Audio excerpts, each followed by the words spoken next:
Finally, Dan and Dago has returned, and I'm here to read the promos my way because I live my life a quarter mile at a time. Nothing else matters. Not the mortgage, not the store, not my compas. Oh, well, just for now. Not that Gilberto guy. But anyway, for those 60 seconds I'm reading the promo, I'm free, living life to the fullest because I'm Dan and Dago. And yes, those are quotes from the great Dominic Toretto. Go watch Fast and Furious 9 this weekend because that's an amazing movie franchise. And I'm sure the Compas will discuss F9 more in the coming weeks, especially if Gilberto gets caught up. We don't even know if he's seen him. What's up with that guy?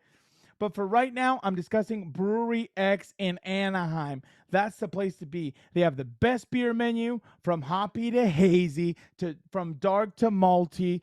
Beer choices for everyone, so enjoy. So play Compas on the Beat in the car and drive over to Brewery X in Anaheim. You won't regret it. And tell them the Compas sent you. Do it. Do it now. Go to Brewery X in Anaheim. Now let's get to the grand guest for this week, Compas on the Beat, Chargers rookie edge rusher, Chris Rumph II. This might be the Compas' best interview yet, and they've already had Chad Johnson, also known as Chad Ochocinco, Rashawn Slater, and many other great guests. The Compas will also recap the mandatory minicamp and discuss Drew Brees' visit with the Chargers. I heard a lot of great things from that guy talking about my quarterback. I'm real excited. Gets me super hyped for the season. I can't wait. But before we get to the show, make sure you subscribe to Compas on the Beat on YouTube and turn on notifications. And feel free to comment under every video. The Compas want to hear from you. Don't forget, Gilberto doesn't like avocado. What's up? Let him know in the comment section. Then he's talking trash about horror movies. Go let him know. And also, go subscribe to the audio version on Apple Podcasts and Spotify. Don't forget to rate and review. Now let's get to Compas on the Beat. Play the music, Nando!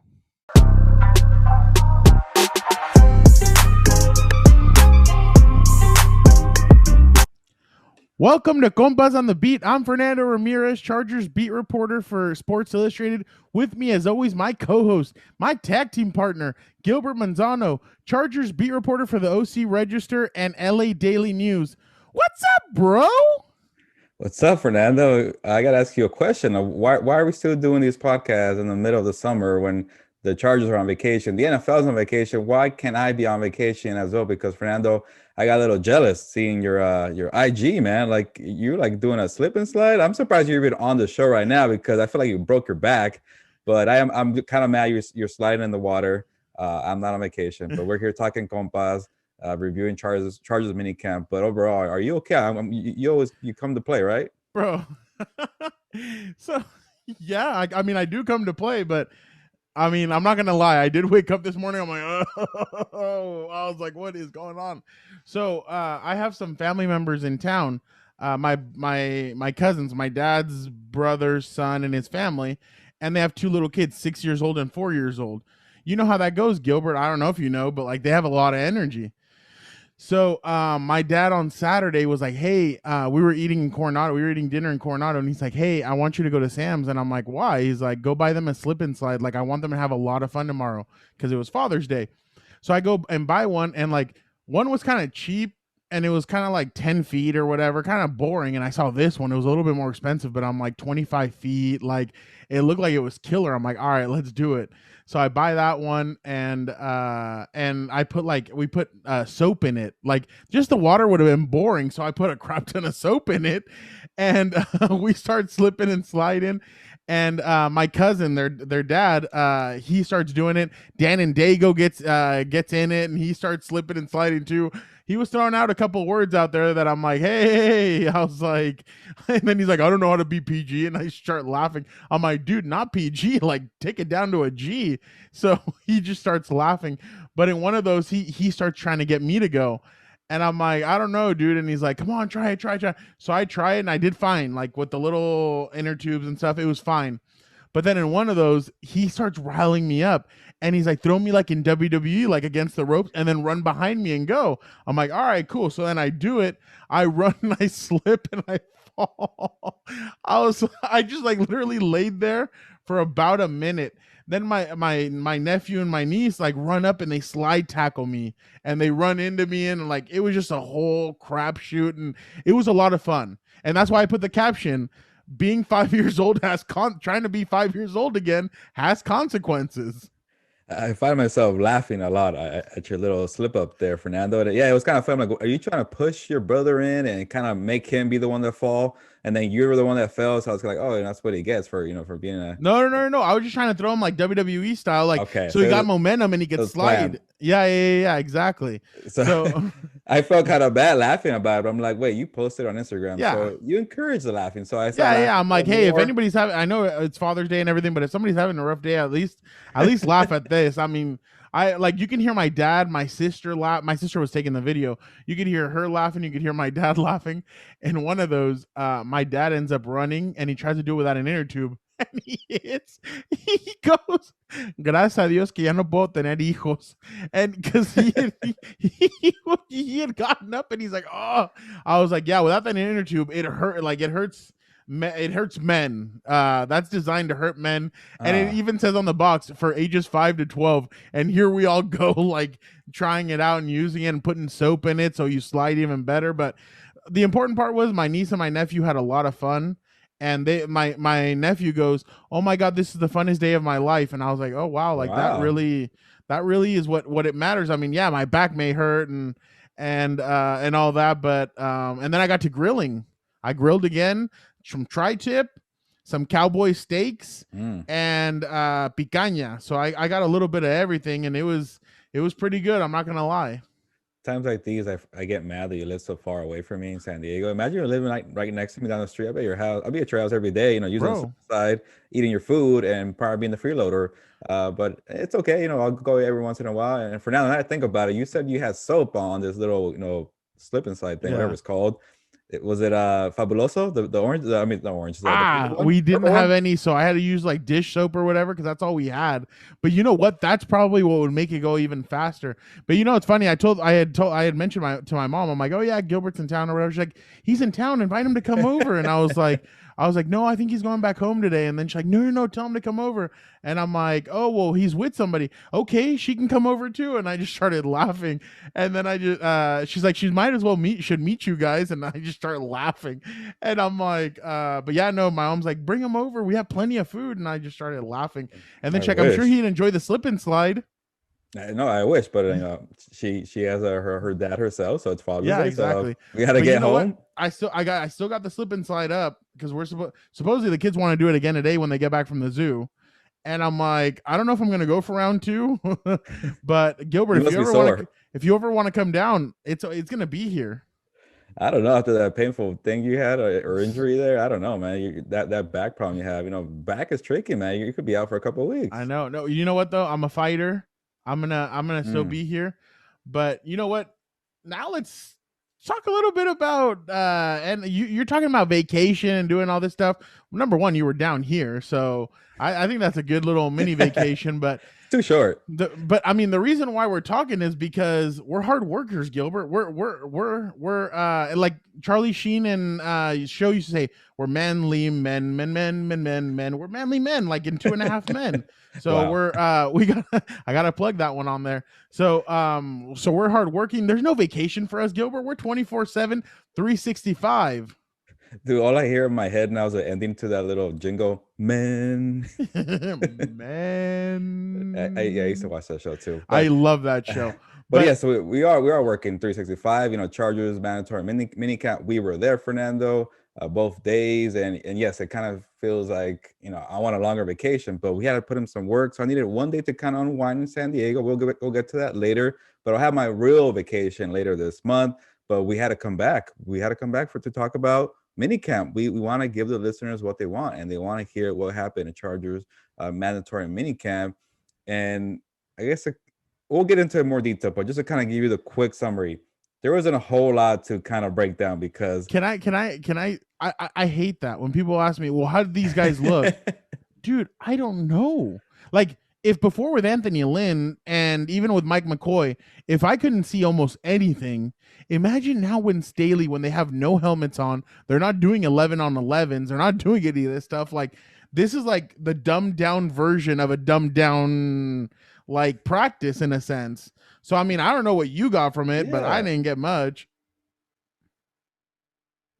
Yeah, there wasn't a whole lot of, 'cause I wrote it today. I'm going to plug my story. Go check it out, the Orange County Register, my Chargers analysis piece of what we learned and what we didn't. And I started thinking, like, we didn't learn a lot about competition, jobs, and roster spots and on the field and who's looking fantastic. But we did learn a lot about Coach Staley, Brandon Staley, and what he does philosophy-wise, what he cares about, how he's going to operate. So I kind of, wrote more about that, what we learned. But before I get into that, the good thing was that we were out there for about an hour. We got to watch a big chunk. There was just not a lot to see. So maybe that's why we got some access. But it was cool to be out there, interact with people we haven't seen in a while, especially after post-COVID. We're together. So that was pretty cool. And we'll get into the Drew Brees interview and kind of get to that point. But in terms of what we learned, it's clear that this team already respects highly Brandon Staley and his coaching staff. And sometimes when it's a new coaching staff, first-time head coach, you kind of get the sense like, oh, this guy, over his head. He can't command the team, the locker room. This is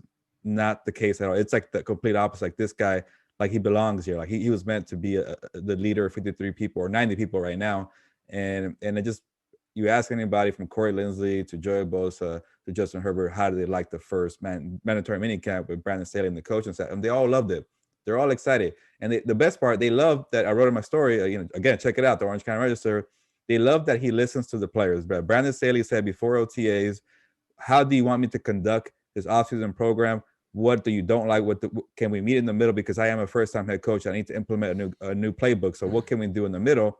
And what he came away was, let's not have a fast-paced 11-on-11. When it comes to team drills, no helmets, just kind of a walk-through kind of pace, learn the playbook, go that way slowly, run that way, but, not 100%. No tackling. There was nothing really crazy. So in terms of competition, it wasn't high level, but in terms of learning, maybe that slow pace was good and nobody, was putting themselves at risk in terms of health. So I think doing that, meeting in the middle of learning the playbook and staying healthy at the same time was my biggest takeaway. And I think people, in terms of Chargers players, they really love that. Yeah, no, I mean, and that's what I feel like we learned more about. I feel like we learned more about Staley, about his coaching staff. Darius Swinton, special teams coach, he got a lot of work. I mean, I remember every OTA, every minicamp that we were there, they were putting in a lot of work on special teams, and not just on one field, on two of them. Mm-hmm. Ronaldo Hill, I think, is a guy that I feel like we're kind of taking. We're not us, but like I feel like a lot of people aren't really. Don't really know much about him. They think, oh, Brandon Staley's defense. Ronaldo Hill's going to have a huge part in this. Remember, Ronaldo Hill built that secondary down with not built, but he helped develop Justin Simmons with the Broncos. He helped, and Chris Harris told us that he is a smart guy. He's a former player. Actually, over the weekend, I was on Kirk Morrison's show with the over on ESPN LA. And he was telling me that he thinks Ronaldo Hill is very underrated when it comes to what's going to happen right now. He's like, everybody's looking at Brandon Staley, and he said, Brandon Staley, from what I've heard, is incredible. But don't sleep on Ronaldo Hill, is what Kirk Morrison told me. Hopefully we'll have him on the show one day, but that's what he told me. He's like, Ronaldo played in the league. He understands how the secondary works, and now he's implementing that with his players, which is something that Chris Harris Jr. told us last week. Derwin James has said it. Other guys from the secondary, Nasir Adderley, they've all said it. And when you hear Ronaldo speak, I mean, you can tell he's a little bit nervous, like he's not used to really speaking in front of the camera and everything. But when you really dissect exactly what he's saying, he knows exactly where he wants to plug who, what everybody's strengths is, what their weaknesses are. So, and that's another takeaway that I have, Gilbert, about the strengths and weaknesses. What this offense and what this defense is going to do is going to work towards your strengths. And we've heard what Kenneth Murray said about the way they kind of played him last year, that he felt he played out of position. Drew Tranquil, he kind of, I don't know if he took a shot, but he said at one point I was guarding Tyreek Hill. Like, he's like, I mean, yeah, I believe in my abilities, but hello. Like, so, I mean, there's some things there that you're kind of like, oh, okay.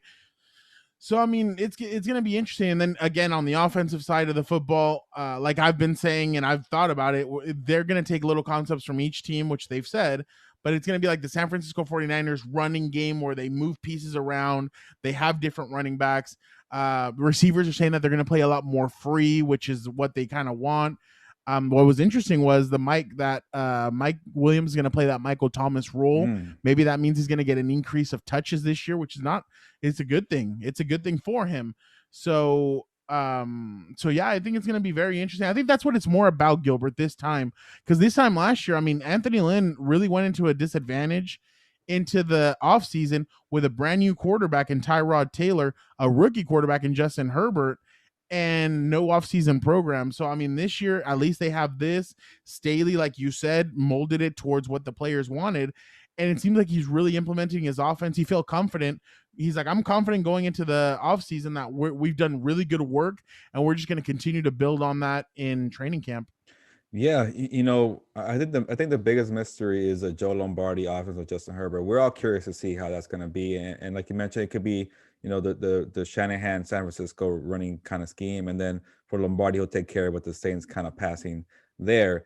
But the one that's kind of like interesting to me is we know what to expect from Brandon Staley. We know it's going to be a complex scheme, different groupings, disguises, just make it complicated as much as it can for the opposing quarterback. But at the same time, we're starting to realize that the defenders on the Chargers are thinking like, whoa, this is a lot. We did not do this much a year ago or 4 years ago with Gus Bradley, because Gus Bradley, you kind of know what you're getting. You have your assignment and do your assignment well. Here, you're going to have different roles. And Joey Bosa was saying like, I was gone for the offseason. So coming back now for mandatory minicamp, he was like, it's going to take me some time to adjust. And I love that honesty, because it is a very complex scheme, because we have seen it with Brandon Staley and we see it with Vic Fangio. It's kind of the same similar defensive style. So for Joey Bosa to be like, hey, this is a lot, but he's excited. He's like, okay, yeah, I have to drop back in coverage occasionally, but he's still going to be on the edge and do his thing right there. So he seems excited. I think he started his press conference saying, I'm just excited to be a Charger. I'm happy to be here. I like the coaching staff. I like the players. And did he just get drafted again, or I know, what's right? going on? It sounded like when you had your jersey, like I love being here. So maybe something new, refreshing. You feel that energy from the Chargers and defenders. And Chris Harris Jr., who has been around Brandon Staley, and he knows the Vic Fangio defense and what Staley did when they were together in Denver in 2019. It's like, it's night and day. It's going to be a whole lot. You guys better be ready, because you're going to have different roles. I think you mentioned, Fernando, that these guys are not cornerback safeties. They're defensive backs, the defensive linemen, you're the edge rusher. So you're going to do a whole lot of things. So I'm curious to see how he uses people. Like, I know what to expect in terms of, complex disguises, but who's going to do what and what role, and who's going to catch it and who's going to grasp it well. So I'm excited to see that. And then my other point, Fernando, hopefully I'm not stealing yours, was Justin Herbert, and there's so many expectations on his second year and what people are going to expect for him. People are saying MVP candidate. People are saying all types of things for year two, and it's a lot of pressure. And I feel like the coaching staff for the Chargers likes that. They feel like he can meet that expectations. And when I started asking some of the coaches, like they were saying, I think maybe Staley said it to you. He's like, yeah, I want to push him every day. I want to challenge him. Justin Herbert. I'm like, and I started thinking, how do you push a guy who has like a rocket arm, is smart, can read defenses, had a bunch of records a year ago as a rookie, did so many things well? How do you push a guy like that? And Brandon was like he was competitive, like, hey, I'm up for the challenge. I'm gonna challenge this guy every day and push him, because it's just year one. I don't care what he did a year ago. I'm gonna find new ways to get him better, because he has a lot to learn. And it's crazy to think that guy what he did a year ago has a lot to learn. So I want to see how Brandon Staley pushes Justin Herbert when the season rolls around, and how they kind of mesh Joe Lombardi, Brandon, and Justin. But you want to hear that from your coaching staff. You're not settling. You're going to push this guy to be great and get better, because the best quarterbacks in the NFL do it every year, every Sunday, every game. Exactly. And I mean, that's the thing, is that I know we shouldn't be looking at and trying to compare, but like same thing happened with Tom Brady and Bill Belichick. Bill Belichick, being a defensive-minded coach, would sit with Tom after every offseason, and they'd go through exactly every single game and see what he did well, what he didn't do well, and that's how he learned. It seems like Justin's kind of built from the same mold. We have to remember, yes, he had a great rookie season, but he did struggle. He struggled against Miami, he struggled against Buffalo, and he struggled against New England. Those are three teams that you're probably going to see for the next few years in the playoffs. So he is gonna need to. I'm sure they've already been through all 3 of those games, and he really. I mean, he struggled against Carolina, but Carolina was a second start ever. So I mean, I don't really see that as a game to really bring out there. But in those games he kind of struggled. So I do think that Brandon's probably already been through it with him. But I mean, independently, yes, like you said, the expectations are high. It's going to be interesting to see the way he kind of is he going to be able to do that. I mean, a lot of people, it's funny, every interview that we kind of do, I feel like we get asked the same stuff. How will Justin's 2021 performance exceed 2020? And I say, wait, hold on a second. Like, even if he had the same numbers that he did this year, maybe a couple more touchdowns, yards, and less, and like same number of interceptions, but with one more game, he should have a couple more touchdowns, whatever. I'm like, that's still a great season. Like, if he had that season almost over again next year, that would be still an incredible season. It'd probably be tops in the NFL. I mean, the only thing is that I could see, like I've told you before, I could see him throw for 51 touchdowns, 10 interceptions, and throw for almost 5,000 yards. But I could also see him do the exact same numbers he did last year. It's going to be interesting to see the way this kind of goes. Gilbert, one thing that kind of worries me about fans and fans' expectations and all this stuff is I feel like they think, oh, Anthony Lynn's no longer here. That means we're not going to run the football. And I think that's furthest from the truth. I think they're still going to be a 51-49. I still think they're going to run the ball a lot. They're going to try and mix and match their guys. I think they're going to do a lot with it. And I feel like is that kind of what the sense that you're getting? I mean, that's kind of what I feel like a lot of people think Justin's just going to go out there and sling it 50 times, which I don't think that's anywhere near what these Chargers coaches want. Yeah, that's a recipe for disaster, because then you're becoming predictable. You know, you get blitz more. Yeah, the offensive line should be better. Maybe you have better pass protection. You want to throw the ball many times, but yeah, you know, people hate to hear, but you still got to establish a run. Maybe not make it maybe it's the other way around. It's like, you know, get the pass and then get the running game going. For many years, it's always been the run first and the pass. Who knows? But it's gonna be a good balance of how they're gonna do it. And then when you're having a great success like the 49ers do, Fernando, you keep saying it many times, like the way they run their rushing attack, you know, Raheem Mostert, Tevin Coleman, Jake McKinnon, they have like 4 or 5 guys in the backfield, and they're all kind of, you know, plug and play and do well. So you have a running game doing that well. Why don't you keep feeding the rock to the running backs and make your life easier for a quarterback? So they're being efficient, because a year ago, Fernando, they were not efficient at all. This is not a good running game. Austin Eckler was banged up. Justin Jackson. And I asked Austin Eckler, I'm like, how do you become efficient again? And he just said, yeah, offensive line is going to help, new coaching staff, new players, and just being healthy could really help along with. But you got to be efficient in the running game. So I think you're right. It should be a balanced attack, and maybe that's the way it should be. But there's going to be games where you got to sling it, and maybe, you know, they can't figure out Justin Herbert, and you're gonna throw the ball, you know, 50 times. But I think the best recipe is to be balanced. And for now, you bring another good point. In terms of the bad games that Justin Herbert had. Yeah, we see Herbert had a great year, but there were some really bad games. And I bet you a lot of teams are going to watch that film for 2021 and try to pick him apart or hurt him in that way. And the good thing about Herbert being with Brandon Staley, what the Miami Dolphins did to frustrate him was zero coverage. Yeah, and the disguises, and that's kind of been the thing. It's like, as a rookie quarterback, it's like, wait, I'm seeing something he kept guessing wrong. Like, I'm seeing something that I thought I was going to see, but out of nowhere it becomes something else. And that's what Brandon Staley does. So to see that every day in practice, Herbert said it himself, it doesn't get more complicated than that. So to learn from your mistakes in Miami, to learn from that blowout against New England, Dan and Dago loves when I bring up 45-0, to learn from the Buffalo Bills game and even Carolina. But that Miami game, that was where you really saw Herbert really struggle. Now to have Brandon Staley teach you some of these complex coverages to what to expect, like you mentioned, Bill Belichick and Tom Brady did for many years, that could really benefit them. So I think overall, this mini camp, just to learn and see what we saw, I think is a great start going into training camp July 27th. Yeah, no, definitely. Before we turn the page real quick, I just wanted to bring up one fact. Did this strike you as odd too when Chris Harris Jr. said that him and Derwin are going to be positionless and they're going to be all over the field? Because I knew Derwin was going to do that. Mm-hmm. But when I heard Chris say that, I was like, wait, you too? Like, he's like, they're going to have to see where 25 and 33 are at all times.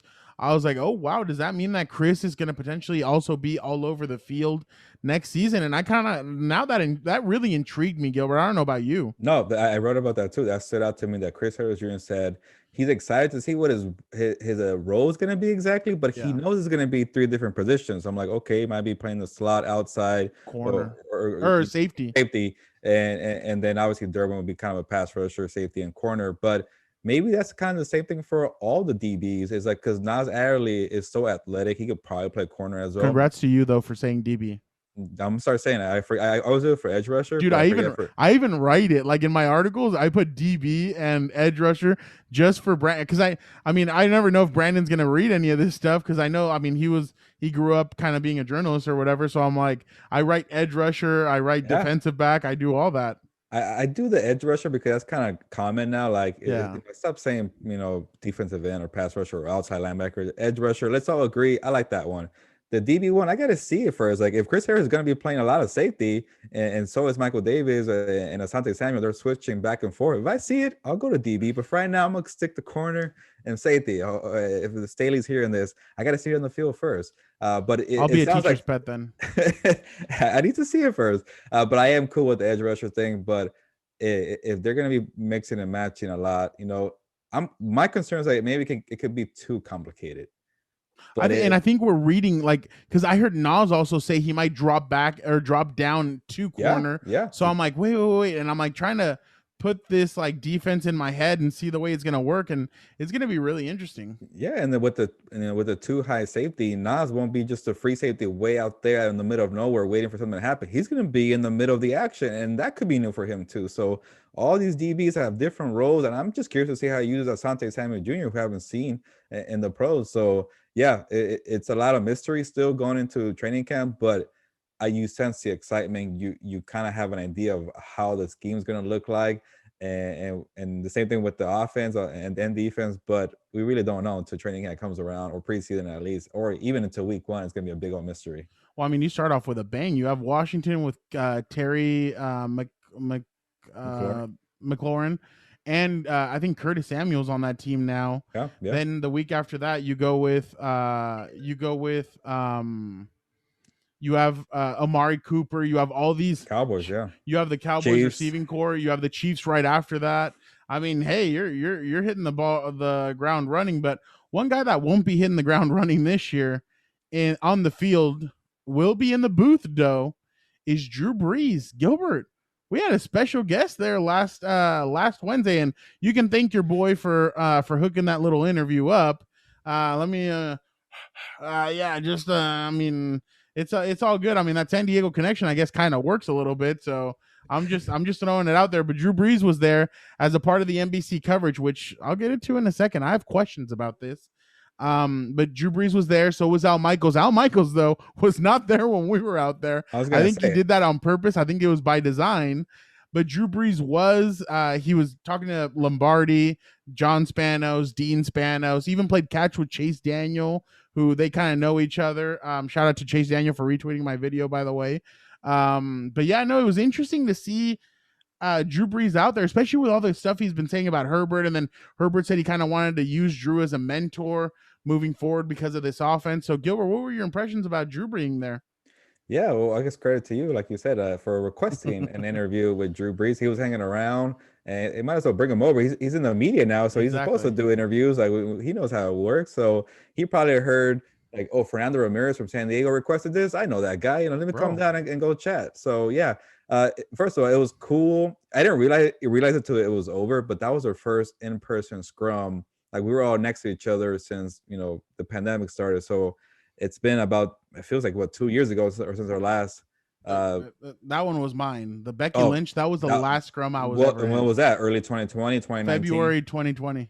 And I can't even remember mine, but it was just funny. It was funny. I felt like we went right back to 2 years ago, 2019, because usually you have the better videos. Usually you're right in front of the scrum. I kind of like, lollygag. I'm on the back and I'm like trying to get the video on the side angle, and my video's all awkward. But yes, credit to you.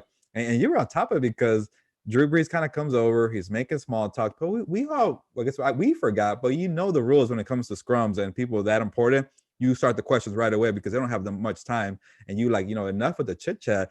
Hey, Drew Brees, how do you feel about Justin Herbert? And what are your first impressions of him? And then boom, the press conference started. So I'm like, man, you did not miss a beat. You're like the perfect spot. My arm got a little tired trying to get over like 4 people. I was in the back and couldn't even get a question in, but got the video, put it on my YouTube, subscribe to my channel, Gilbert Monsanto. The video's on there. You don't need to see Fernando's video, which is high quality and good point of view. But it was nice to kind of do a in-person scrum. I forgot how it's annoying to be kind of, stuck together and trying to shout for a question. But it's funny, like when I see Drew Brees, I'm like, oh, he's here, because of Joe Lombardi and the Saints connection. And I'm like, wait, he also played for the Chargers. So there's a whole connection for Drew Brees. So he knew the Spanos family. For him, it probably felt like kind of cool to kind of have both worlds combined on the same field. And with Justin Herbert, I know Justin and Drew Brees kind of have the same QB coach for the offseason. So there's a whole connection there. And that was a great question, a great response you got, Fernando, from Drew Brees saying, and we all want to know how Justin Herbert is, and Drew Brees is mine, one of the best of all time. And he just raved and bragged and was very impressed with Justin Herbert after a few encounters. Yeah, no, and he said that they got into the film room and that there's where he really was impressed with the work that Justin had done. So that was pretty impressive. I mean, for Drew to get into the film room with them and they get to talk about it, that was really interesting. But yeah, I know you said Saints connection, Chargers connection, and new job with NBC. My question is, why was it him and Al Michaels? Why was it not Chris Collinsworth? So that's really my my question towards, is Drew Brees going to be in the box for NBC this year, and is Chris Collinsworth going to get moved? Because I think I heard that it was going to be Mike Tirico and Drew Brees for Notre Dame, for the Notre Dame games that NBC has. But now seeing this, could it be that it's going to be Al Michaels and Drew Brees this season? That'll be interesting. But I don't know your thoughts. Do you have any thoughts on that? No, I was wondering, like, where are they gonna, for NFL games, where are they going to put them? Like in the studio for? Yeah, that's what the original thought was. But to me, I think it's too good of an opportunity. And then you keep on hearing that Al Michaels is going to retire after this season. Yeah, why not have Drew Brees and him together one season and really try and boost those ratings up? And I mean, Tony Romo set the expectations so high that everybody thinks that Drew Brees is going to be exactly the same way. I think Drew Brees has different humor. I think Drew Brees is a different kind of dude. So I don't know I think Drew Brees is obviously a smart human being. I just don't know if it'll be able to translate to the booth. But hey, I'm all here for it. I really want to see Drew Brees in the booth with Al Michaels. Yeah, no, I do too, and I think I keep seeing that Amazon Prime, which they're going to do their own Thursday night games, like, are going after Al Michaels too. So it could be a big shakeup. So hey, I don't have a problem with Chris Collinsworth. I have the whole slide in. So if it's him for another year, that's cool. And maybe next year, like you mentioned, Al Michaels retired. It could be Drew Brees and somebody else. So we'll see. But but credit for you to kind of thinking ahead and I mean, I'm just throwing it out. That you are. I'm just throwing it out there. But going back to Drew Brees being there, I mean, I was interested in what I think it was Matt Money Smith that asked him about Mike Williams and the Michael Thomas role. And I think that was something underrated that nobody really listened to. I feel like Drew knows Mike Williams' game, and he's like, there's a couple of receivers that are unguardable. He feels like Michael Thomas and Mike Williams are two of them, and he feels like he's going to really thrive in that role. Now, I don't know if it's going to be the same role that we kind of saw. I think it's the role that we saw Michael Thomas in his first 2 or 3 years in the league, where he's throwing downfield, doing all these passes. Because, like, I remember I saw on Twitter a couple of times they would call him Slant Mike or whatever, because he was just run slants. But I don't think that's how they're going to use Mike Williams. I think they're going to use him in the different route running tree. They're going to use different routes from that. And I feel like Mike is really going to be able to excel in this offense. I feel like this offense is more designed for Mike. And obviously, Keenan's going to have his touches regardless. But I think this offense is really going to help Mike. And that's kind of what Drew Brees is, from my opinion. That's what I heard from Drew Brees, is that he feels like he's going to do well in this role. He feels like Mike Williams will do well in this role as well. I never got the I guess the insult for Michael Thomas to do many slant routes. Like if it keeps working, you keep getting a first down, why keep doing it? Like there's no Yeah. problem with getting an easy, I guess, bucket like an NBA layup. Like you Yeah. want to keep doing it. Like why is that an issue? I don't get that. But Michael Thomas is a great receiver, and he kind of Michael Thomas because of the targets and the high numbers he has reminds me more of Keenan Allen. Yeah. But he is a big body receiver like Mike Williams. So it kind of makes sense that it could be the Mike Williams role, or for Michael Thomas role could be the Mike Williams role. Uh, but yeah, Mike, I'm sure Drew Brees remembers that game a year ago where he had that crazy, completion down the field to extend the game. I want to say that was the final drive, and they got it in position for a field goal from Michael Badgley, and he missed it. I Yeah, forget. so Mike, the drive before that, had scored that 60-yard touchdown where he was wide Yes. open Yeah. and scored. Then that next drive, he throws it up to Mike. Mike gets him in a position. Badgley misses, and then they go into overtime. And I think the Saints had scored a field goal, and then the Chargers start driving, and Justin on fourth down throws a slant to Mike, and Marshawn Lattimore is able to stop him half a centimeter before he gets to the Yeah, first down that was an marker. overtime, right? By then. Yep. But yeah, Mike Williams was a little over that game, and I'm sure Drew Brees remembers that. And maybe with this offense, maybe they're thinking, okay, Mike Williams has great plays in the fourth quarter. Why are we waiting until the fourth quarter? Like keep feeding that guy first, second, third quarter. And yes, I know they have Keenan Allen, Mike Williams, and now Jared Cook, and obviously other receivers as well. So it's kind of hard to feed everybody, but maybe get that guy going and see how that works out. But yeah, I'm like, again, we're all curious to see how the system's going to look. But to have Drew Brees at training camp to kind of give us a little preview of what to expect, that was kind of cool too. Yeah, no, and I mean Drew really is a guy that you can really, if you pick his mind, he'll talk about anything, and like he really did talk well, and he kind of gave us an insight. He said he's excited for what Justin's gonna do in this offense, and so I'm really interested to see what Justin is gonna do with this offense. I'm interested to see what all these guys are gonna do, in this offense. But yeah, Mike is a guy that I really think could take off if they do this offense well, and they take advantage of the mismatches, because there's a lot of cornerbacks that Mike is way bigger than, and he really could take advantage if he really if they put the ball in the right place. Yeah, and that kind of reminds me of my tweet. I asked Jared Cook, like, how good can this offense be? And he was honest. He said that there's a lot of talent with the Chargers. And I think the way I asked him was like, do you compare the Chargers, roster to the Saints, roster on offense? Because the Saints have always been one of the top offensive of the NFL the last couple of years, and he was there for the last 2 years. So he said it compares, but he took it a step further, and he said the Chargers probably got better talent than they did in New Orleans. And I put that on Twitter, and Saints Twitter, caught wind of it, and they were not happy with Jared Cook. And I got a bunch of comments, I got a bunch of quote tweets, and they let Jared Cook have it. So they weren't happy with the little diss there, and it kind of mainly stems from the fumble he had against the Buccaneers in the playoffs, and so the Saints fans are still kind of mad about that. But I thought it was kind of a bold comparison, but not crazy. The Chargers have a lot of talent; they just can't put it together like the Saints do. So I don't think the quote was And stay crazy. healthy. Yeah, stay healthy, but I think it was more the saltiness from the playoff fumble that they were kind of PO'd. But it was just funny to see that tweet kind of blow up. You mentioned that, and somebody said, did Drew Brees go there to kick Jared Cook's ass? I started laughing. I'm like, I oh didn't my god, see that is that. That's hilarious. funny. Yeah, somebody put that underneath or under my video, and I just started dying. I was like, oh my god, this is hilarious. But definitely, I mean, it's gonna be interesting. I mean, now, and Justin even said that he's gonna reach out to Drew if he has any more questions and he feels comfortable doing it. So that's gonna be really interesting. Another thing I'm interested to see is obviously when Phillip Rivers is gonna, they just announced that Eli Manning's gonna get his jersey retired this year with the Chargers, that he's gonna get it retired. Now I'm interested to see if if Phillip Rivers is going to get his retired this year, all that, because he's a head coach now in high school, so that's going to be really interesting. But now let's transition, Gilbert, to WWE's Hell in a Cell. It was this weekend. Now, before I get to that, Gilbert, though, the wheels are starting to churn and they're starting to get in motion for something I've been talking about for the last few weeks, or I said it last week on Compas. And what is that, Gilbert? that Bobby Lashley. no, your tribal chief. You have to acknowledge him, Gilbert. Acknowledge him. I do every time we talk. There you go. Man. You I gotta do it acknowledge more. You have to. If not, he might come after you at SummerSlam. You acknowledge your tribal chief. That was smart.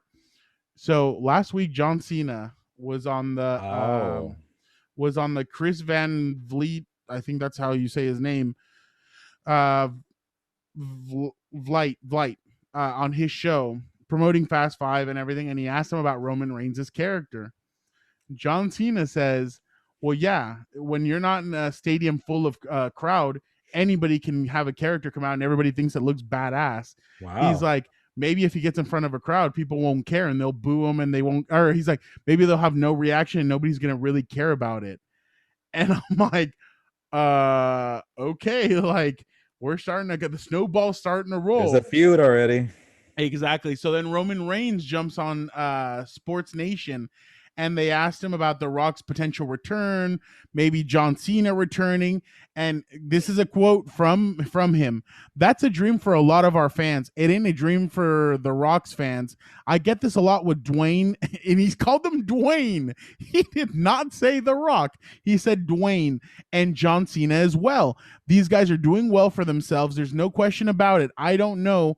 If I were these guys, I don't know if I would want to come back and deal with me. I'm a problem right now for everybody. So if I were them, I would stay on set. I'd keep pumping out those streaming service movies. Don't come to my ring. Gilbert, it's been in motion. We got robbed. You got robbed. I got robbed. The fans got robbed.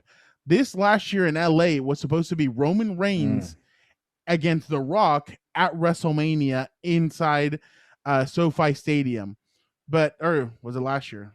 No, yeah, it was. Oh, no. It was supposed to be this year. Yeah. We got robbed and we didn't get that match at SoFi Stadium. We were going to be there, Gilbert. I know it. I'm for sure. No, it's we were going to be there. But man, this is getting excited. So I think we're going to need to go to Dallas a year from now, or a year from a couple of months, and because I think it's going to be The Rock versus Roman Reigns at WrestleMania next year. But I'm there. This SummerSlam, Gilbert, it sounded like it is. The wheels are turning for John Cena versus Roman Reigns. Man, is that exciting, because we haven't seen Cena. By the way, I already got my tickets this Friday. I'm going to go watch John Cena be a heel on Fast and Furious 9. I'm excited. Very excited. Yeah. I was waiting for the first mention that it comes out this Friday. I've been waiting for that. I'm hyped. There you go. I'm hyped. And I told everybody to, I told my brother, my sister, well, not my sister because she's fine. But I told my little cousin and my brother, they need to shut up. When the movie's there, I'm gonna be watching the whole time. Well, yeah, the movie started. Who's gonna talk? But they like to talk. I don't like talking during movies. Whisper. I don't go with my dad to the movies. My dad's phone flashes. I don't like that. I don't like my screen flashing. I don't like people talking. And then my dad's kind of deaf and he goes, ¿Qué dijo? I'm like, no talkie, no. Just watch the movie. That's why I don't go with certain people to the movies. But whatever, I digress. This is exciting, Gilbert. And I know The Rock wrestled a long time ago. He came back. He fought John Cena, CM Punk a couple of times, and he looked kind of gassed. Yeah, but John Cena is definitely coming back. So let me give you a little layout of what happened this last weekend, Gilbert, real quick. Yeah. So Roman Reigns had beaten the crap out of Dominic Mysterio. So Ray challenged him at Hell in the Cell for the Universal Championship. Ray said, I'm not going to wait till Sunday. I want you right now. On SmackDown, he told him he wanted him right there. He's like, why do you want this beating? And so Ray put up a fight, but your tribal chief just knocked him completely out. He beat him down, and Roman got the day off. He didn't have to do anything on Sunday. So your tribal chief got the day off. He didn't need to fight. It was the first SmackDown Hell in the Cell, I think, in years. I can't remember how many, maybe the first time ever. So now let's go. So your tribal chief beat Rey Mysterio down. Now Money in the Bank is coming out. I know. It was a terrible weekend, but for him. But now Roman Reigns, who's next? We don't know. Maybe he'll continue this to the next pay-per-view with Rey Mysterio. Maybe go at it one more time. Maybe a 2-on-1 with Rey and Dominic against him. Who knows? But it's starting to set up for that SummerSlam match. So John Cena is going to appear pretty soon. I know it. I know Cena. I think he's advertised. I think he's advertised for the first SmackDown show, and I think it's in Houston, Texans. man, don't make me spend that money because I'll go out there to see that. But whatever, I'm not gonna do it. But your girl Bianca Belair fought Bailey in the Hell in the Cell. Man, yeah, I know, incredible. Gilbert, she was using her hair for everything. Like Bailey grabbed your hair, put it like tied it to the chair, and threw her on the ground and started just whacking on her. And then Bianca then grabs her hair, wraps it on Bailey's arm, and then starts using it to beat her up. So there was a lot of hair stuff happening in this match, Gilbert. But man, Bianca had welts on the back of her on her back. Oh. So did Bailey. So Bianca ended up winning. She retained inside the Hell in the Cell. Now my question is, who's next for Bianca Belair? I mean, Bianca's a newcomer. She just beat Sasha. She just beat Bailey, two of the top women in the WWE on SmackDown. But now what happens? The WWE's been releasing a lot of superstars lately, and they've released a lot of women superstars. And now you're kind of looking around. You're like, man, SmackDown doesn't really have a lot of competitors. Now, one of my favorite wrestlers right now that I feel like she can get a push, and she needs a push, is Liv Morgan. You may not know her. Liv Morgan was a part of the Riot. Okay, she was a part of the Riot Squad. She kind of looks like Harley Quinn a little bit. So both of the Riot Squad members are gone. Now it's her. I think WWE needs to start giving her a push and let her go up against Bianca Belair. She's very talented. She has a lot of game, a lot of potential. So that's where I think they should start heading to next, especially with Money in the Bank coming up soon. I know you like Money in the Bank, Gilbert. I know you like that. I know you want a real life Money in the Bank. You want to make money. You want to put it in your bank. All about the money, man. So this exactly. If I could fight for Money in the Bank, I will do it. Like, exactly. Bring me exactly. So the next, so that was one of the matches. The one that really surprised me was Charlotte against God, what's her name? Charlotte against Rhea Ripley. They didn't fight in Hell in the Cell. It ended on a disqualification. She grabbed the you know where the announcer's table is, that little thing that covers it where it says Hell. She just grabbed that and hit Charlotte, and they disqualified her. And I'm like, dude, we've seen people use that for years, and that's never been a disqualification. So the wrestling was good. It was just that kind of stuff I didn't like. So I was kind of like, okay. And then the next, and so like obviously Charlotte won, but Rhea Ripley retained. So that means that they're going to fight again at Money in the Bank, I'm sure. So that kind of, I'm like, okay, that's a cheap way to end it. Here's a cheap way to do it. So the last match that I'm going to tell you about, because I could get into all of these, and I don't want to bore you. Better be the Bobby Lashley, Drew McIntyre. Bobby Lashley, Drew McIntyre. Okay, it was fast. You're getting me excited for the SummerSlam Bobby Lashley matchup. It was fast. It was aggressive. It was everything you needed. Drew McIntyre needed to win this match. If not, he was never going to get a championship match as long as the almighty Bobby Lashley was champion. So let me fast forward real quick towards the end if anybody didn't see it, but Drew McIntyre knocks out the official on accident, and then another official tries to get into the ring. Well, MVP gets into the ring, and he costs Drew McIntyre the match. Bobby Lashley pins him and wins them. He spears, or no, he hit him with I can't remember what finishing move he hit him with, but he ends up pinning Drew McIntyre, and Drew McIntyre, oh no, he rolled him up because he was distracted by MVP. He rolls him up, and he ends up beating him, and everybody's like, dude, and Drew McIntyre just sat there like a man defeated. Bobby Lashley was excited because he's like, dude, you're my rearview mirror. You're done. Go fight for the United States Championship. Now Bobby's on to bigger and better things. Like I said, Money in the Bank is next month. I don't like that WWE tries to force at least one pay-per-view every month, because there should be a little bit of a break. They're not going to do it, because I think there should be a break between SummerSlam and Hell in the Cell, just to start telling stories, doing a great job moving forward into this. They don't do it. They need to squeeze in another pay-per-view. So Money in the Bank is next month. I think Bobby Lashley's probably going to have a squash match. I really think it's going to be somebody that you're like, Now, here's I'm just predicting. I'm going to look into my crystal ball. I see Brock Lesnar winning the Money in the Bank winning the Money in the Bank. They need Brock Lesnar. So there was no Roman Reigns like that last night. It was kind of a boring pay-per-view. I found myself at times kind of like, okay, yeah. Some good action, very good action. But at times I did find myself a little bored. So I think Brock Lesnar wins the Money in the Bank. And he's not one of those guys that'll do it just to take advantage and he'll cash it in when you're hurt. Brock Lesnar is going to cash it in at SummerSlam, and we're going to get Bobby Lashley versus Brock Lesnar at SummerSlam. We're going to get John Cena versus Roman Reigns at SummerSlam. And here's the trifecta. We're going to get Edge against Seth Rollins. That's my prediction for the top 3 headlining matches of SummerSlam. I think that's going to be the 3. And I wouldn't be surprised if a former WWE diva, a superstar, came back and fought one of these two, either Bianca Belair or Rhea Ripley. I think more Bianca Belair just to make it a big match, but I think somebody might come back and they're gonna try. I've seen it everywhere. Vince McMahon wants to make SummerSlam huge. Are you gonna name names or what? No, I don't know who it's gonna be. I saw the name Trish Stratus being thrown out there. And whoa. Trish is only like 42, 43. She can still. She wrestled a couple of years ago, and she went toe to toe with, I think, Sasha Banks, and it was actually a really good match. She can still move. So hey, don't discount Stratusfaction. But yeah, that's your WWE Hell in a Cell review. I know it was a lot, Gilbert. I apologize, but I'm just getting hyped. 5-9 or Fast and Furious 9 is in my future. I can see it closely. I'm excited. I'm hyped. SummerSlam is coming up. I'm hyped. Dan and Dago is coming up. I'm hyped. Oh God, you know what? Yes, these WWE reviews are kind of long for now. I'm kind of a little left out because I didn't watch Hell in a Cell. But I keep saying you have me sold on the SummerSlam lineup, the potential lineup, because I think it's going to be big because it's at a stadium. It's where the Raiders play in Las Vegas, Allegiant Stadium. So they better go big. They're trying to do a stadium pay-per-view that it's not WrestleMania.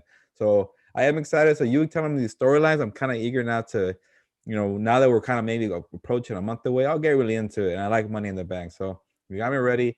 With his reviews, and you're telling me about the future, and now I'm going to see if you're right, man. So I appreciate you kind of giving me the rundown and looking ahead.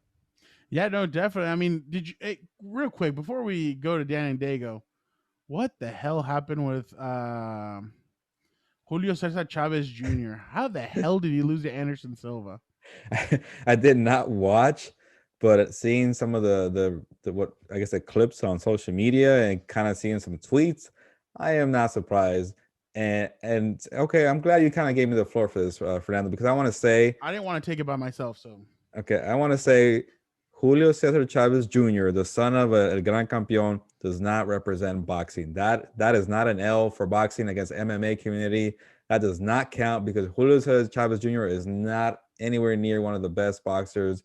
He has shown time and time again that he likes to, I hate to say quit, but he doesn't have his heart into it. He usually doesn't fight well. The last time he really fought well was years ago when he beat Sergio Martinez, and he was on the rise. Okay, finally, the son of the El Gran Campeón is living up to the potential. And I feel for the guy. It's a lot of pressure because, Julio Chavez Sr. is a legend in Mexico. So he went through a lot, and that could be hard mentally. But after that win, which was in 2012, I remember, I'm kind of going way back. Canelo Alvarez fought on the same day as Chavez Jr. in Las Vegas, miles apart. I think Canelo was at the MGM, Chavez Jr. at the Thomas and Mack Center. And the bigger fight was Chavez Jr. because he has a name next to him. And Canelo was kind of just starting. But those careers went different paths. And Chavez Jr., yes, Anderson Silva was a great, professional fighter, but he's way past his prime. Junior's been a little more active, and it's boxing. This is your element, and to kind of throw these lazy combinations and to have a 45-year-old Silva taunt you, it was just a bad look for Chavez Jr. And I feel bad for his dad. And dude, find something new. Enjoy your life, but it's not boxing. And I just wanted to say, he does not represent boxing, and I'm done with that. But did he retire? Junior? Yeah. I don't know, but he always comes back, and he likes the spotlight. But it's just weird to me that when he comes back and he finally gets the opportunities, he's out of shape. He doesn't come through, and I'm like, how many chances you got? A chance after you got, pretty much pummeled by Canelo. You got a chance. He didn't deserve that chance to begin with. Yeah, no. He got a chance against Daniel Jacobs. He quit in his corner, and his dad was like all embarrassed. And then I got this kind of weird opportunity, but still, that was the one in Arizona, right? I forget, but that's the one where his dad went viral and he's shaking his head. He had the little bandana, the red bandana. Yeah. But then you get another awkward opportunity people watched because it's Chavez, the name, and then Anderson Silva, one of the greatest MMA fighters of all time, and you blew that one. So I am just tired of seeing this guy, and he missed weight, by the way. He missed weight. I'm just tired of seeing this guy get chances and us kind of paying attention just because he has the name Chavez next to him. I agree, Gilbert. I mean, it's just, and the thing is that now this Logan Paul, I sent you the clip over the weekend. Oscar de la Hoya says, "Hey, I want to go another round with, or another fight with Floyd Mayweather." Like, bro, all this stuff, like, stop doing all this stuff. Like, this is clown crap. Like, nobody's gonna watch that. I mean, people probably will watch it, but it's embarrassing at this point. I'm just over it. But my uncle, my cousin who's here, his dad saw Canelo at a golf course in Guadalajara, and him and his grandson took a picture with Canelo. And I told my cousin, "Hey, tell your dad to plug Compas. We want to get him on. Tell him, hey, my nephew has a podcast there in San Diego. He'd love to have you on, so we could because we'd love to have the ultimate compa on with Canelo, wouldn't we, Gilbert?" Yeah, definitely. Let's do it. Make it happen, Fernando. Exactly. I'm going to tell my uncle, but now let's go to Gilbert's best friend. His number, like, this guy just represent Gilbert and him have a bromance that can never be cracked. No. Don't even describe this guy. Can we just how about we skip over him and just introduce Chris Rumph II, because this Chargers legend was great, and I'm gonna make it my effort to skip over Dan and Diego and just get to the interview, because Chris Rumph II was so fantastic that we should just get to the point. Get the Chris Rumph II, rookie for the Chargers. Here's the interview. Now joining us is the most energetic Chargers rookie on and off the field. Rashawn Slater, Asante Samuel both called him the funniest rookie on the team. That is, of course, Chargers edge rusher Chris Rumph. Chris, I need somebody in here that's going to have energy, because Gilbert sometimes he doesn't have it. So I hope you're ready for that. Yeah, I can tell, Gilbert, man. It looks like you didn't take your nap, man. It's only 2:00, man. You're supposed to have energy, man. Come on. What is going on? I'm getting attacked. We just started. How about a hi and a hello first, man? Hey, Fernando started. It wasn't me. Yeah, that is true. But Chris, obviously, how are you? And are the rumors true? Do you feel like you are the funniest Chargers rookie? Yeah, I'm not, LeBron James not going to call him. Actually, he did call himself the best. So I will say I am the funniest. I will say that. But I'm a humble guy, so I let my funniness do the talking for me. Chris, it's pretty obvious you're very outgoing, but what do you think you got that kind of outgoing personality from? And also, like, what are you doing to make these fellow rookies, Rashawn Slater and Asante Samuel Jr., say that you are the funniest? Are you cracking jokes, stand-up comedy? What's going on? Kind of tell us a little bit about your personality also. Yeah, my personality, I definitely get a little bit from my father. He acts the same way. So my mother lets me know that all the time. You're the same as your father. So that can be good and bad at the same time. But when they call me the funniest guy, I'm just being myself. I'm blessed, to be able to call myself a professional football player. To have this as my job. And, the least I can do is be 100% me all the time. Give back with my energy, love, and spread that. Because that stuff is contagious. So once it gets to the locker room, if everybody's like that, there's no telling. We kind of know where we're going to go at the end of the season, but it'll make it a lot easier at the same time. Yeah, no, and Chris, I'm assuming you were like this at Duke, where you were putting up big numbers. How did you enjoy your time at Duke, and a place commonly known for basketball, basically? Yeah, so obviously, it's known for basketball. Coach K has a historic record. But, with our class, our 2017 class, we really tried, to change the stigma, not only on campus, but, around the world. We kind of fell short last year, going 2-9, but my overall experience at Duke was, incredible. I wouldn't trade that place for anything else. If I go back in time, have all the offers in the world, I'll still go back to Duke because the people I met there, the brothers I made, the lifetime connections I'm going to have, that stuff is priceless. And we still talk to this day, making sure everybody's good that, that's on the team right now. So we talk back and forth, how their minicamp and OTAs went, comparing, obviously there's a little bit of competitiveness. So we're trying to figure out who's going to have the best record at the end of the season. So overall, it was a great place. I made a lot of friends and brothers for life. Chris, is a little bit disappointing that after such a big run, Coach K is finally deciding to call it quits after this season as a fellow Blue Devil. Yeah, you hate to see everything good in, but his record speaks for himself. He could have done a better job. I mean, I'm pretty sure he's the greatest of all time, in my opinion. So he's had a wonderful career. He's changed a lot of people's lives just by being the talented coach that he is. So he's going out there. Hopefully, they'll be able to put him out the right way. Yeah, Chris, a great career. And like you mentioned, things got to come to an end eventually, but there's always a fresh start. So let's go to the Chargers for you. You got a fresh start in Los Angeles. You're telling that you finally put on a helmet for the first time since December. I'm guessing, during your Duke days, but now as an NFL player, how was the first day of minicamp for you? And I remember when we spoke during when you got drafted that you wanted to pick Joey Bosa's brain. I'm guessing today was the first day you got to see Joey Bosa. So how was the whole experience on day one? Yeah, the whole experience was great. My hammer was a little tight, so I had to get used to that being new. But yeah, it was great being able to have all the vets there.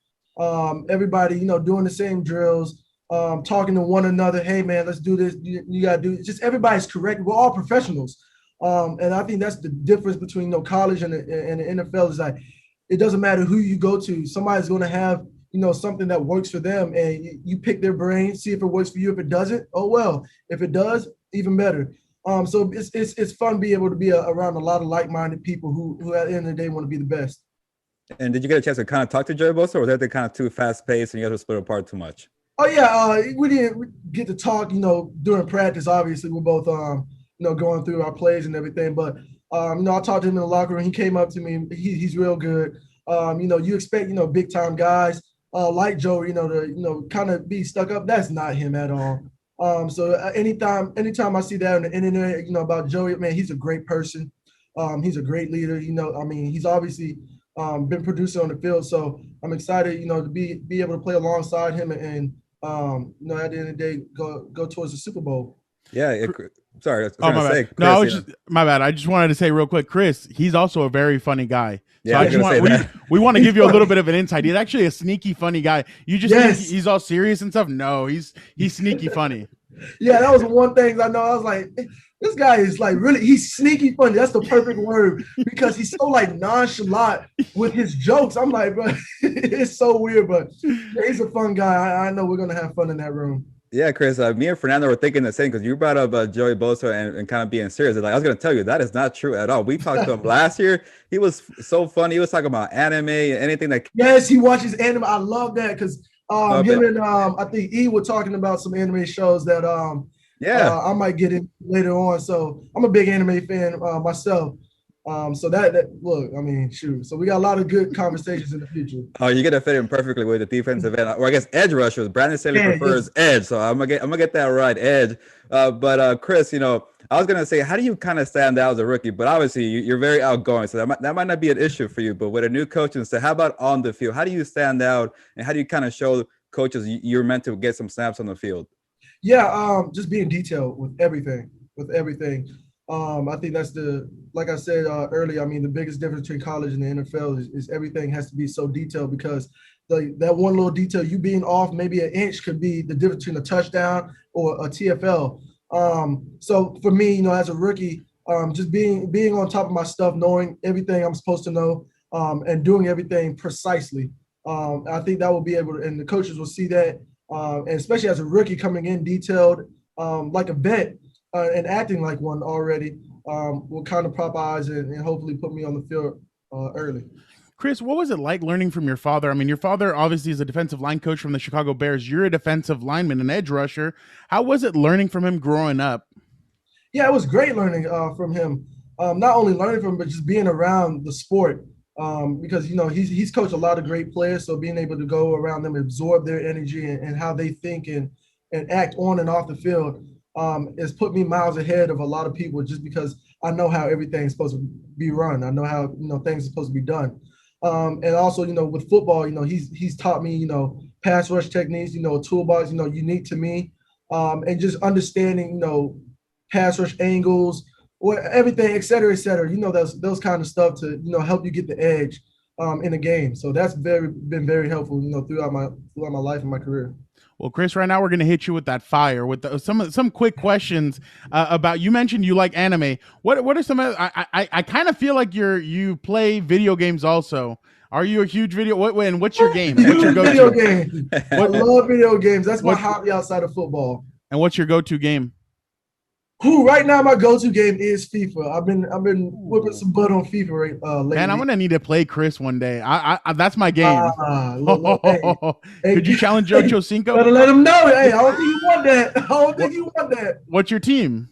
Bayern. Listen, I've been playing with Bayern since for like half a decade now. So yeah, because they've been stacked for half a decade. They have not been stacked. They just got Sané and Douglas and Costa. So like, it's not my fault that they've had Lewandowski for years. Every team has that one dude. Messi, Ronaldo, Werner. I mean, come on. Every team has that one guy. So no, Lewandowski's fire. That dude is awesome. So like, you think you could compete against Chad Johnson? Chad Johnson supposedly is the king of FIFA.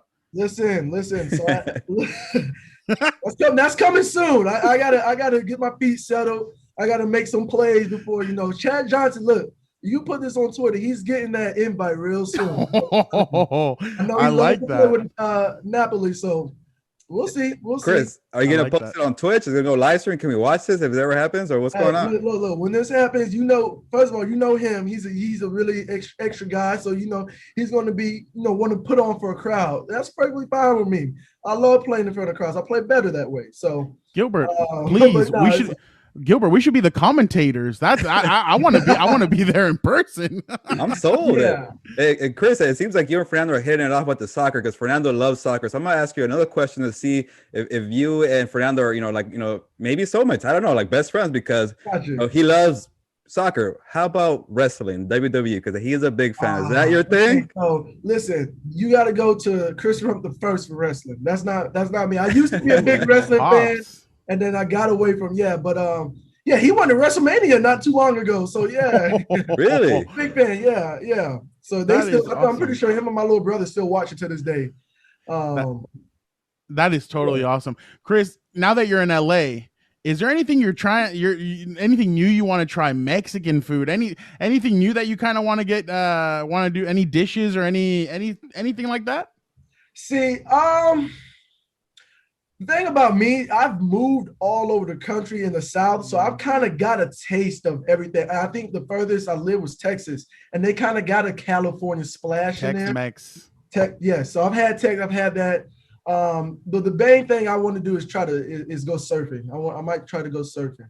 Well, I just want to recommend something. I want to recommend something. A California burrito. Have you heard what that is? No, what's that? I got you. French fries, carne asada, cheese, guacamole, and a little bit of sour cream. Fire. Just make sure our team nutritionist doesn't see that. Trying to get him in trouble, Fernando. Like Chris, Fernando said the same thing to Justin Herbert last year as a rookie. He's trying to fit in, make the team and be the star quarterback, and he's trying to, kill them with the calories. So yeah, I'm not gonna lie to you, Fernando. I'm not gonna eat that. Yeah, no, but it's that sounds delicious. I'm not gonna lie. Man, I try and help people. I'm like, hey, if you need food, just let me know and I got you. Whatever you're craving, I know a place. I know a place regardless. I know a place. Oh yeah. Okay. So you said California burrito. California burrito. I could hook you up with a couple of taco shops that I know, but yeah, I know some around the area, Orange County and all that. There's some good ones. Cali Tacos in Orange County. Cali Tacos. Okay, it is fire. Try that. I'm gonna try that. It is definitely fire. On DoorDash too. So yeah, there you go. And I'm gonna get the nutritionist hitting me up on email. Hey, what are you trying to do to my players? Hey, it's not for me. It's for a friend. Exactly. So I mean, I got one final one for you, Chris. Game day. You seem like you get. I feel like you switch gears when it's game day. What is that? The music? Does the music kind of get you hyped? What are you listening to that kind of maybe switches that mode into game mode? Oh yeah, anytime on game day, from the moment I wake up, I got the music going. I'm locking in from that moment. I'm serious. I tell everybody, don't text me, don't look at me. Like I'm in the zone. Like I'm getting my mind ready. So what I like to listen to, I listen to John by Lil Wayne before I go out. I've been doing that since high school. That's my go-to song. That gives me like, ooh, you finna get these heads. Yeah. And then I just got a playlist of a whole bunch of rap. I got some rock in there too. So that's kind of my little routine. I get my beats on, my AirPods, whatever, put them on, locked in. You know what, Chris? Since we're gonna have one more question for you, final thing, and I just thought about it. It's Father's Day this Sunday. Yeah. So, any special moment or anything you want to shout out to give your dad? You mentioned him with the wrestling. You mentioned how big he was for you, growing up. But you got something special? Yeah, you're not gonna get me to go soft, but he's been a big part of my journey to this point right now. So I gotta give him everything. I mean, he from the moment I was born, being a father and just a leader and showing me, following. All I have to do is follow in his footsteps. He's made it easy for me. So thank you. Happy Father's Day. We still gonna have a better record than the Chicago Bears, though. That's I love the trash talk. Chris, thank you so much for joining Compas on the Beat. It was so much fun having you. No doubt. Hey, I have a lot of fun. I'm gonna try that California burrito. I'll let you know how it is. I can't wait. To put on the DL though. It's gonna have to be on my cheat day. Hey, I love it. Can't wait for you to give me your review. Oh yeah, no doubt. Appreciate it. Gilberto, I don't like what you're doing trying to silence me over here. What's all this? Let's skip over him. What is that? I will not be stopped or silenced. You keep it up, and I'm going to tell you something. Hell in the Cell just passed, and I'm getting amped up. That Garrison brother might start hitting me. Who knows? We might have to get in a ring and try and figure this out, this little problem. And let me tell you something, Jack. Cowboy hat wearing, sunglass wearing, country music listening, truck driving, handsome son of a gun. Woo! You don't know who you're messing with. What are you doing, Gilberto? You don't even like avocado. You think you can go with the heavyweight champ? What are you doing? I ain't going nowhere. I'll tell you that right now. Nowhere. I'm going to be here the whole time, Gilberto. I've seen Nacho. Oh, you just get me wound up. I've seen Nacho Libre so many times. It won't be hard enough for me to just channel my eagle powers and drop a massive elbow from the top rope, boy. You better quit playing with me. Frown wasn't lying. That was a great interview with Chris Rumph II. Dan and Dago. Cannot wait to see him play on Sundays. He'll bring the heat just like the Compas and just like Garrison Brothers Bourbon. Now it's time for everybody's segment for Una Mas, presented by Garrison Brothers Bourbon. Well, Gilberto will tell us about his trip to San Diego and how he didn't visit Fernando in his hometown. What kind of compa is that? Is he so scared of Dan and Dago? Is he intimidated? Get some more testosterone, Gilberto. But luckily, I have the sweet taste of Garrison Brothers Bourbon to calm me down because that Gilberto really just grinds my gears. Anyway, do yourself a favor and visit GarrisonBros.com and order the best bourbon in all of Texas because that's the bottom line because Dan and Dago said so. Now let's get to Una Mas. For Una Mas. Gilbert, before we get to what we have to say, I don't think I can do this podcast anymore with you. I was betrayed this weekend, and it's always your own that betrays you. This weekend, a compa was down here in San Diego. He didn't hit the other compa up to tell him, hey, dude, I'm down here. What's up? We should hang out. Now, I don't know if it's because of something that I've done. All I've done has been a good compa. I don't know if it's because of I'm related to Dan and Dago, and that's kind of the reason why. I don't know what it is, but this is the last episode of Compas on the Beat. I mean, I don't know how I could live with I could live with myself if I continued when somebody just stabs you in the back and is in your own city and doesn't let you know. Gilbert, what's your defense? Well, first of all, you're right. It has something to do with Dan and Dago. I don't like him, so if I go to your house, that means I have to see him. Then talk about Tim Tebow, and first of all, I didn't really hear much about Tim Tebow during mandatory minicamp, but whatever. I don't want to get into that. I don't want to get into the whole Chargers talk. But when your brother becomes Daniel, and we get along. But when it's Dan and Diego, we can't. But yes, I was in your hometown, San Diego. First of all, San Diego and Chula Vista are kind of ways away, so I had to go a little further down. You're by the border, so another excuse for me not to Everybody go makes down it seem like I live like right next to the border, and I just jump over into TJ. Well, you're always a TJ, so I'm assuming you're next to the door. But yes, you. And by the way, I'm just kidding. Compas on the beat will continue. It's just a joke. Just kind of a little bit of tease. You can't be literal. You have to be literal with people sometimes, Gilbert. Yeah. Don't be scared. We don't hate each other. But yes, I felt a little wrong being in San Diego. No, it's all at a good. Padres game and you weren't around. But my partner and I, we wanted to have a good little getaway for one day, and she said she likes going to baseball games. And did you have fun? Yeah, it was great. We've done like a whole baseball tour, kind of this offseason, NFL offseason. Whenever we have some breaks between Charger stuff and she has break for work, we kind of like to go to a baseball stadium. The next one in line was the Padres, and San Diego's not that far, like 2 hours, and it was at full capacity. So I kind of forgot that. When I went to the Canelo final, I forget it's full capacity. So yes, it was cool to go to the Padres game. It was on Saturday. They won. That's when they had I'm forgetting the guy's name, the Korean. Ah-Sung Kim. There you go. You got it. And he got the little chain. I like the little. Everybody had the chain on, the San Diego chain. Yeah. It was like the John Cena chain. Yeah, I know. So that was cool. I saw that, and he got the go ahead home run, and we were kind of near that. So it was cool to see the whole stadium packed, and for that, and it was a good energy. San Diego, they're loving the Padres right now because the Padres are doing well. So it's cool to see them doing well. But we kind of got there a little late, so we missed the whole thing. You were telling me before we recorded the whole umpire thing. We kind of, unfortunately, maybe a good thing we didn't see it. We missed the whole Tatis getting hurt. So we got there kind of towards the end. We're the terrible baseball fans to get there late.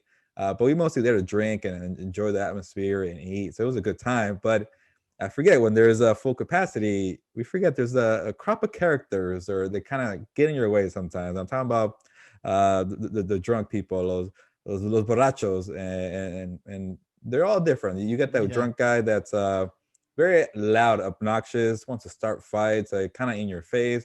Then you get the kind of drunk guy who is just very chatty and really kind of like close to you. And even I know with Kobe, we were all like, keep a distance. Coming off of, I always been stay away from that. I've always been the same way. Okay, I'm not very chatty. I'm like, hey, I'm not here with you. Don't talk to me. So I'll tell you the story, Fernando. And maybe I'm gonna embarrass myself a little bit, but it's kind of a funny story. So not more than my backstory. Yeah. Okay, so you talked about your backstory. I could talk about. I'll start with this. My white jeans. I wore white jeans, Fernando. I couldn't see your face. And let me explain myself. So I wanted to do kind of a vacation, one-day trip to San Diego. It was quick. Go to a baseball game, but I also wanted to have fun, enjoy the nightlife. And it's been a minute. And I love San Diego's nightlife. The gas lamp, gas lamp very well. There's bars after bars, clubs after clubs, restaurants after restaurants. And I wanted to kind of combine. I didn't want to go back to the hotel. It was kind of a walk.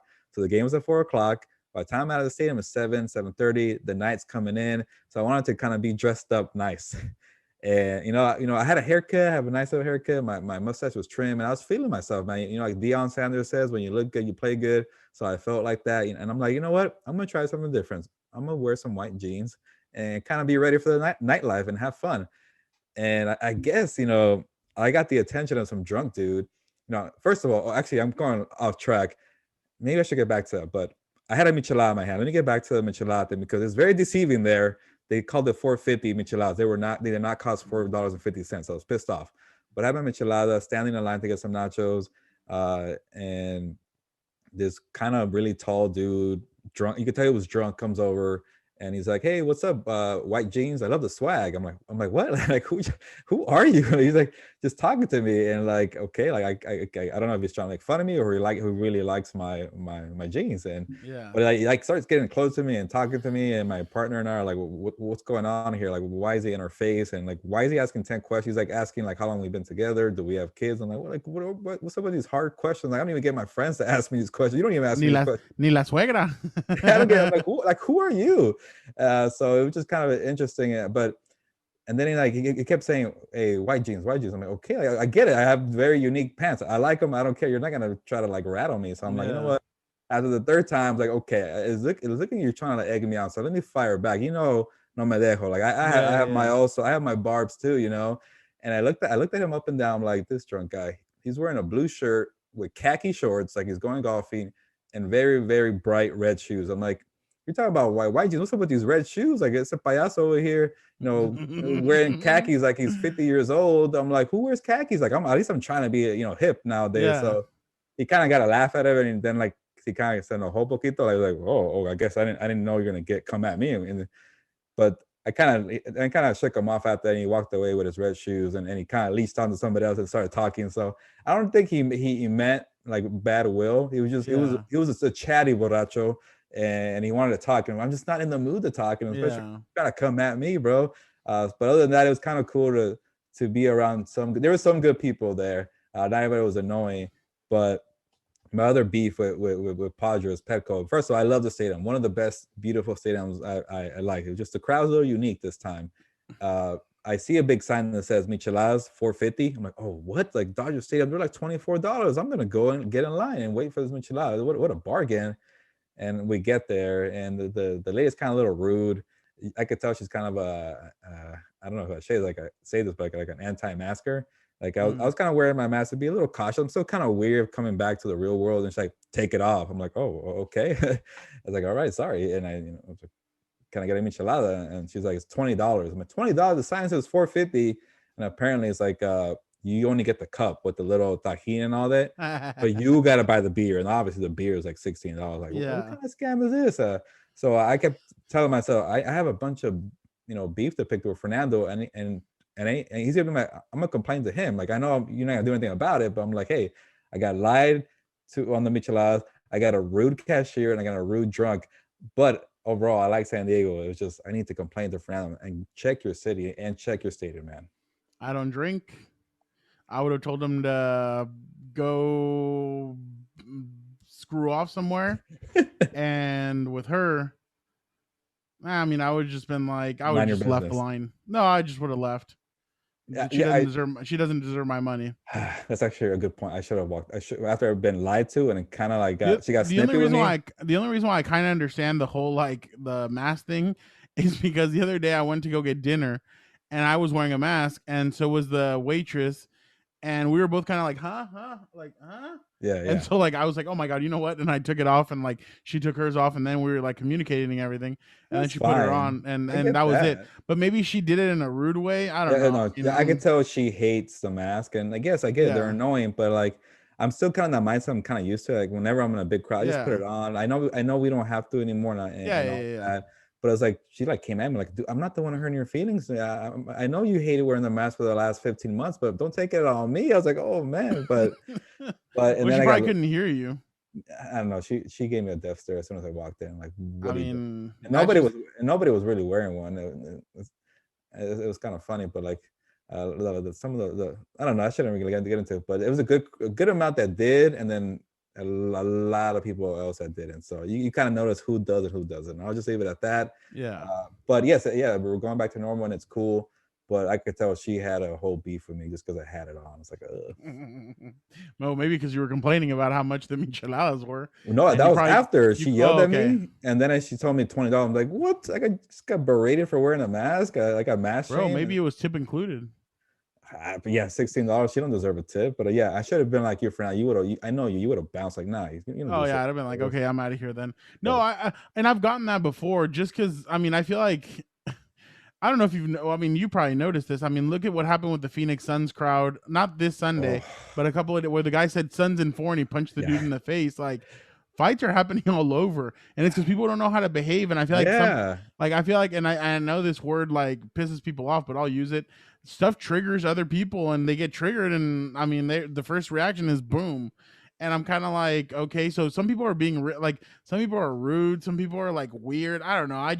I've gotten it too. Like one time recently, I was at a restaurant, and this guy throws out the F-bomb, and I'm like, bro, you're working. Like, I understand, like we're cool, we're joking about something, but like courtesy, like you can't be throwing out F-bombs like when you're working and stuff. So I don't know. I think society needs a reset on how to behave when you're out and about and everything.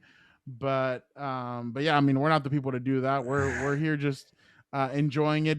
But you like Petco Park? You thought it was No, awesome?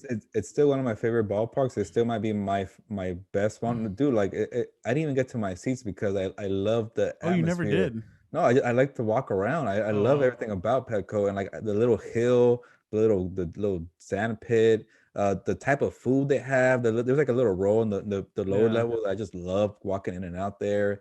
For the most part, there's a lot of good people there. There's like a screen, and then you get the view of the baseball game anyway, so you're right there by the hill. So one thing we did is the game was really close, so we went to go watch the final inning. Because some people left, so there's a bunch of Yeah. open seats. We Yeah. went to go Yeah. walk, and we're in a good lower level, and you just felt the energy, man, the crowd. And I'm kind of mad because we went a little late, and they were giving away aloha shirts, the brown shirts. I don't even notice Oh. it. But by the way, now I think about it, yeah, I went late. They gave us 2 vouchers to pick up our aloha shirts on September, I forget, 21st. Go pick them up for me, okay? I'll give you the tickets. You're right there. September 21st. I know, I'm mad. I have to wait for a month, but everybody was rocking the aloha shirts, so it was all covered in brown. So I just love the energy. I know I grew up in LA, and I grew up. That was my next question. Did you wear an LA Dodgers cap, No, or were no. you? You know me. I'm a reporter. I got to keep it neutral. So those days of kind of rocking gear, I'm not really into that anymore. But I kind of felt like weird. I'm kind of rooting for the Padres. Yeah, right but now. I mean, I feel like we can I feel like we can still rock, and I know that, but I feel like we can still like rock like I like the SD hats, like, and Yeah. I'll put one on and I'll have it on and stuff like that. So That's where you're from. no, and I mean, I feel like you could have rocked in. Well, that's not the atmosphere to rock in LA, an LA hat. I saw somebody wear a Bellinger jersey, and I'm like, that guy's brave. Yeah, no, especially in that huge crowd. I mean, it's just crazy. But I'm glad you guys had fun. I mean, I take pride in my city. I feel like San Diego's a really cool place where you get to come, relax, kind of enjoy yourself, kind of get out of everything that's going on in the world. And it's kind of like a bubble in a sense. So that's why I kind of like living here, because it's kind of like a bubble. Like you really don't have to. I don't know. It's relaxing. Like I said, I like it. No, dude, yeah. So I got a hotel in downtown. I guess everybody had the same idea of like, because it's vacation time. So the hotel that I was in was crowded with families, and you could tell everybody was there from out of town because San Diego is a destination spot. I love their downtown. I love Gaslamp. I love Petco. I love the food, and they're right next to the beach. So I'm like, I kind of messed up. I didn't realize like again, I don't like a lot of people, but that hotel was packed, and it was kind of nice still at the same time that we're getting back to normal and people want to get out, and that's cool to see. But keep the kids away from me. I'm not ready for that. That's where the Charger Stadium was supposed to be, right next to Petco. Kind of like really, yeah, kind of like on this, like, so Petco's like right here. It's supposed to be like right next to it. They were gonna move some like MTS location, and even Dean had said, Mr. Spanos had said that he wanted to build a bridge between both stadiums, so just in case if Padre fans were done with their midday game and the Chargers played at night, that they could go over and go catch the game, or the other vice versa. If the Chargers played at 1:00 and the Padres played at 5 or 6, you could you could use the bridge to go over to the game. So it was a cool idea. It was a good. I thought it was going to be a really cool kind of avenue because you have everything there in downtown, and like you said, you have the gas lamp, but it ended up not coming into fruition. But honestly, I love that downtown area. I think it's really nice. I think Petco Park is in a great location. I feel like fans really enjoy it because as soon as you're done and you come out of the stadium, there's so many bars, so many restaurants open, and you don't have to struggle to find food or a place to go drink. Yeah, it might be my favorite downtown in the country. I've been to a good amount of cities. I guess Nashville is pretty cool, fun when I've been there. When I went to Dallas, their downtown was boring. It was quiet. There was nothing there. Like you have to go to Arlington and all that stuff. You have to go outside for fun. Vegas has a good one. Well, yeah, it's the strip. So I just think about that as more like upper level. Like you're not even in the class of Vegas. But I feel like for regular downtown. No, I just meant like now with the T-Mobile Arena and the Legion Stadium. But even that's technically that's not their downtown. Well, but that's where you go and it's right there. Yeah. But I feel like in terms of some being the best of the best, like I like Denver. It's pretty good. I like that one. But San Diego, I still think it's maybe Vegas, San Diego, and some other few. I'm sure there's a good amount, but I don't really like LA's downtown. I go outside of LA to have fun. San Francisco, maybe San Francisco kind of little. I don't know. It's too crowded, too hilly. I don't know about all that. But San Diego, after I was done with the baseball game, me and my white jeans, we had fun and Gaslamp. There you go. That's all you can really do. But Gilbert, for now, I mean, I think, I mean, unless you want to keep on talking about your white jeans. No, I just No. I want to say I felt bold and I felt like trying something new, and maybe I'll bring them back. But I love that you. I hope you bring him back for training camp. I love that you stood up for yourself. By the way, I love that you went back at that guy and you called him clown shoes. yeah, because after a while, I was like, okay, bro, like one, like it's cool, like maybe you know when people try to like say like a backhanded compliment, I'm like, whatever, bro, you're drunk, I ignore it, and then it was like, you know what, I don't care, I'm confident in myself, I know I can rock them, I'm not some old guy and no, I feel you. But I'm like, dude, like, come on, you got the red shoes here, like, yeah, at least match with your shoes, but whatever, and say se enojó poquito, and he left kind of salty, but hey, you when won. you bring it, you gotta also take it, so it works out. Exactly. But for now, Gilbert, vámonos. Ya nos vamos, pues, vámonos.